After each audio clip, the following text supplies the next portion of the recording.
Assalamualaikum warahmatullahi wabarakatuh. Perkenalkan, di sini saya Rizka Amelia dari kelas 11 TKJ 2 akan menjelaskan tentang dasar jaringan, IP address, IP public, IP privat, subnetting, dan masih banyak lagi lainnya. Nah, tunggu apa lagi? Yuk simak videonya.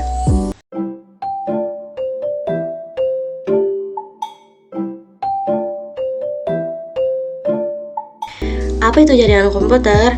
Nah, jaringan komputer adalah sistem yang menghubungkan beberapa perangkat komputer agar bisa saling berkomunikasi berupa pertukaran data. Dalam jaringan ini, perangkat seperti komputer, server lainnya disesuaikan terhubung baik di dalam ataupun di suatu tempat, misalnya di kantor, di rumah, atau di tempat yang jauh seperti antar negara. Nah, di sini ada topologi jaringan komputer nih, teman-teman. Nah, contohnya di sini ada klien-klien, yaitu komputer-komputer ini yang terhubung ke switch, dan di sini ada juga server. Nah, ini server ya, dan ada router yang terhubung ke ISP. Apa itu ISP? ISP adalah Internet Service Provider. Nah, di sini kita mempunyai jaringan komputer. Di komputer-komputer klien ini, kita bisa saling bertukar data, itu berupa data dokumen video, foto, maupun yang lainnya. Jadi, fungsi utama kita bisa saling bertukar data di komputer satu ke komputer lain.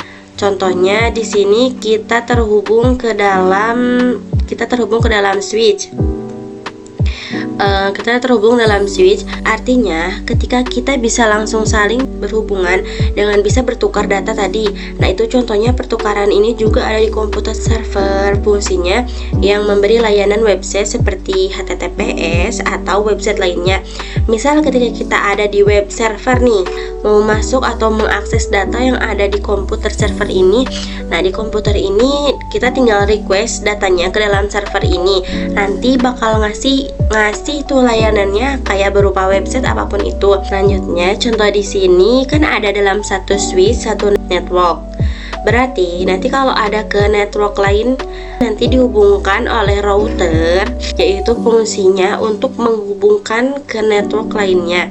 Di contoh ini, router ada terhubung ke ISP, internet. Jadi fungsinya utama dari jaringan komputer itu adalah memudahkan kita untuk saling berkomunikasi. Nah, teman-teman, di sini ada oscillator. Singkatan dari oscillator yaitu interconnection, adalah sebuah model arsitektural yang dikembangkan oleh international organization untuk menyamakan komunikasi di setiap antar perangkat. Nah, oscillator itu dibagi menjadi 7 bagian, yaitu ada application, presentation, season, transport, network, data link, dan physical. Nah, di sini ada client, record data ke server. Ke suatu website ada application, antar ke muka. Nah, yang menghubungkan antar aplikasi ke dalam jaringan komputer atau network, contohnya HTTP, FTP, dan lain-lain. Ketika sudah melewati application, data itu akan turun pada presentation. Pada presentation, dari data dalam website server tadi akan diformat ke dalam format jaringan. Setelah itu akan turun lagi ke session. Fungsinya untuk antar server sama klien. Kalau udah dibentuk komunikasinya, nanti akan turun lagi ke transport. Mana transport? Ke transport. Ini yang tadi datanya itu udah diformat ke dalam jaringan di transport kecil supaya bisa dikirim. Nah, kalau udah ke dalam paket-paket kecil, fungsinya ke dalam network untuk mengasih alamat IP address, tujuannya kemana yang dituju selanjutnya. Nah, nanti akan turun nih ke data link. Ini fungsinya untuk nyamain MAC addressnya.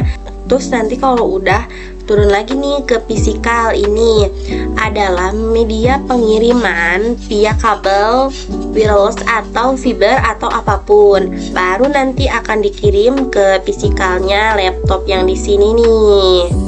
Nah, internetnya nanti datanya akan naik terus sampai application di sini.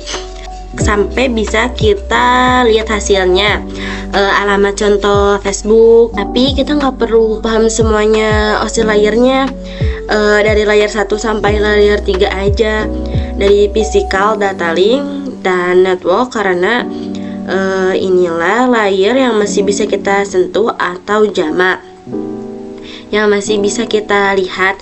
Contohnya 1, perangkatnya, contoh hub. Layer 2 contohnya switch. Layer 3 contohnya router. Nah, di sini ada protokol dan port. Jadi, apa sih protokol itu? Jadi, protokol berfungsi untuk menentukan prosedur pengiriman data. Nah, di sini ada TCP, Transmission Protocol. Apa sih transmission protocol itu?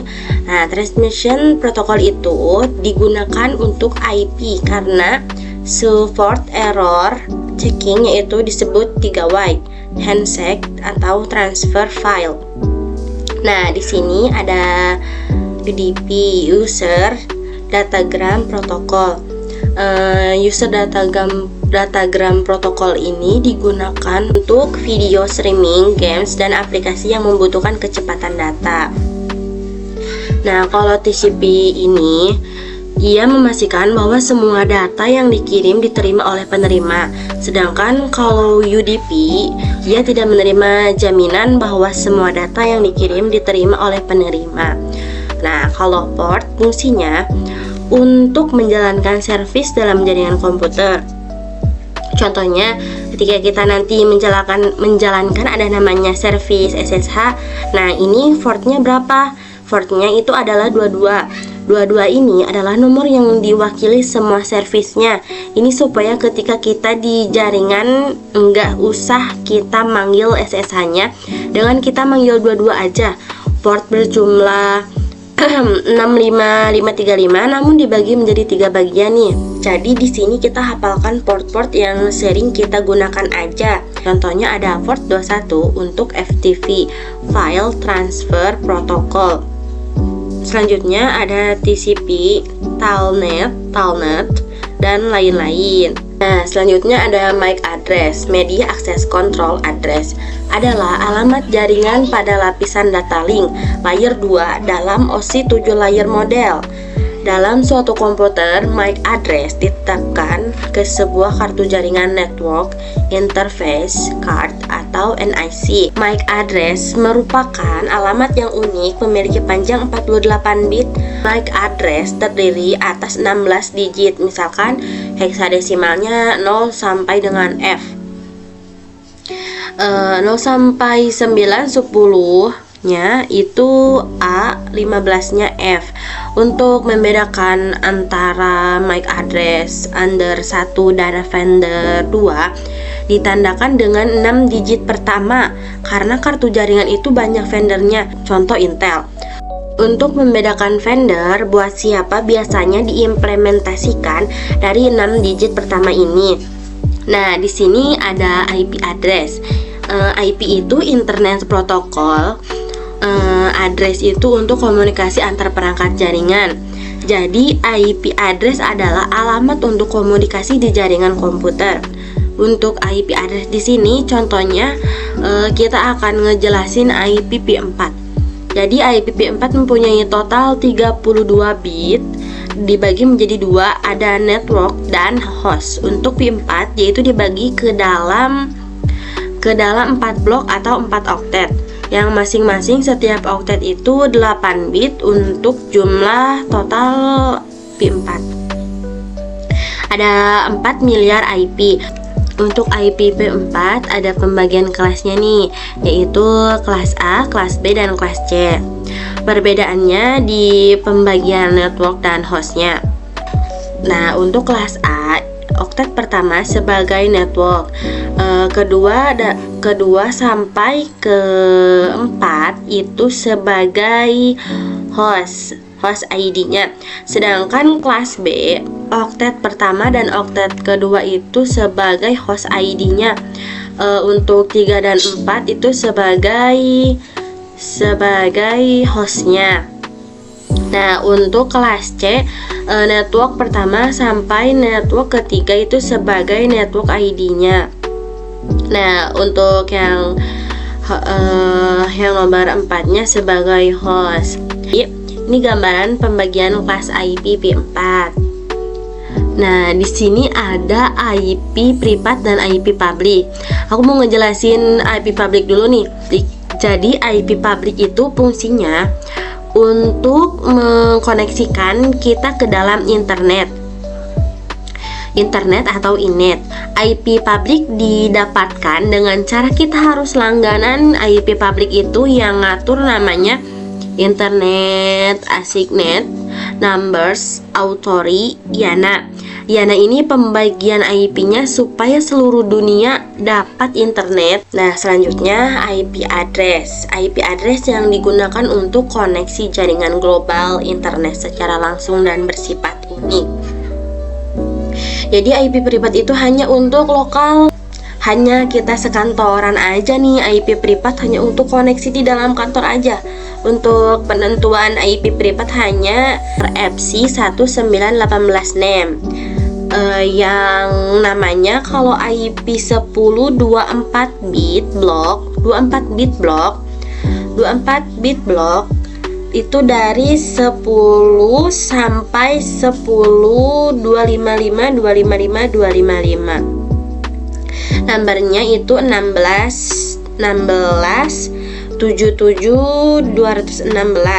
Kalau 20 bit block yaitu 172 sampai 172 31 255 255. Nah, kalau yang 16 bit block itu ada 192 sampai 192 168 255 255. Nomornya itu 65536.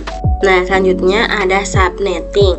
Subnet atau subjaringan adalah jaringan yang kecil di dalam jaringan yang besar. Jadi subnetting itu ibaratnya membagi jaringan besar jadi beberapa jaringan kecil.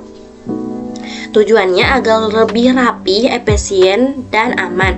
Jadi misalnya kalau kamu punya satu jaringan besar di kantor kamu, bisa bagi-bagi ke jaringan yang lebih kecil buat tiap departemen.